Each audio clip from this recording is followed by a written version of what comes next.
வாழ்க வையகம், வாழ்க வையகம், வாழ்க வளமுடன். குரு வாழ்க, குரு புகழ் ஓங்குக. இன்று ஜனவரி 10ஆம் நாள் 2025 ஆண்டு. இன்றைய தலைப்பு நம்ம மகரிஷி வேதாத்திரி மகரிஷி அவர்கள் சினம் ஒரு சங்கிலி தொடர் என்று கொடுத்திருக்கிறார்கள். ஒருவர் சினம் என்பது அவர்களுடைய மன வலிமை குன்றி போய் நிற்காமல் போகும் பொழுது அந்த ஏமாற்றம் தான் அவர்களுக்குள்ளார வெகுண்டு எழும். அந்த வெகுண்டு எழுதக்கூடிய அந்த நேரம் அவர்களுடைய மனம் தத்தளித்து பேதளித்து அவர்களுடைய அறியாமையினுடைய வெளிப்பாடாக சினம் ஏற்படுகிறது.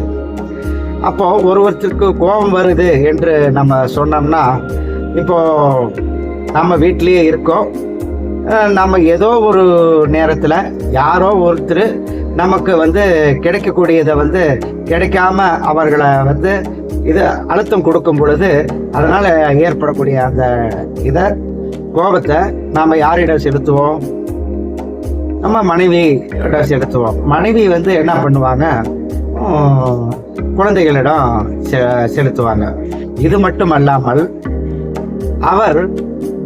அவருடைய வேலை செய்வதற்கோ அல்லது தொழிற்சாலைகளுக்கோ செல்லும் பொழுது அங்கு அவருக்கு கீழே இருக்கக்கூடிய ஆட்களிடம் அந்த சினத்தை, அதாவது கோபத்தை வெளிப்படுத்துவார்கள்.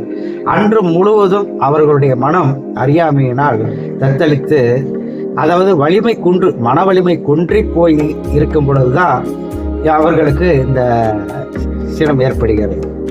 அப்போ அவர் ஆஃபீஸில் இருக்கக்கூடிய ஸ்டாஃப் மேலே கோபம் கொண்டுனா அவர் இப்போ என்ன பண்ணுவார்? சாயந்தரம் வீட்டுக்கு போனோன்னா வீட்டில் இருக்கக்கூடிய மனைவியிடம் அந்த கோபத்தை செலுத்துவார். மனைவி குழந்தைகிட்ட செலுத்தும். அது மட்டும் இல்லாமல் அந்த மன அழுத்தத்தினுடைய வெளிப்பாடாக அவர்களுக்கு அந்த சினத்தினால் அவர்களுடைய முகம் மாறிப்போய் ஒரு மிருக குணம் வந்துவிடும்.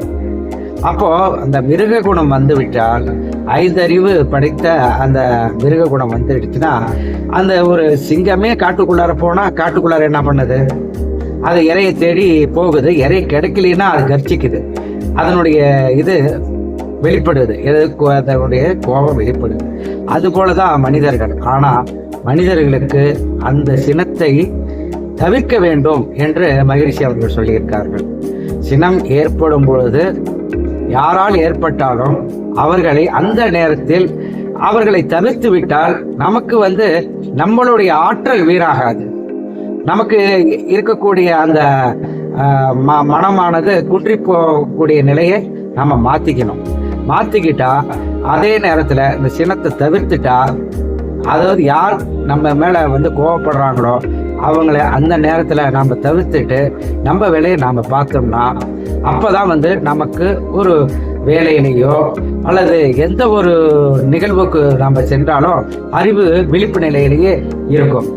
அறிவு விழிப்பு நிலையில இருக்க வேண்டும் என்றுதான் மகரிஷி அவர்கள் சினத்தை தவிர்க்க சொல்கிறார்கள்.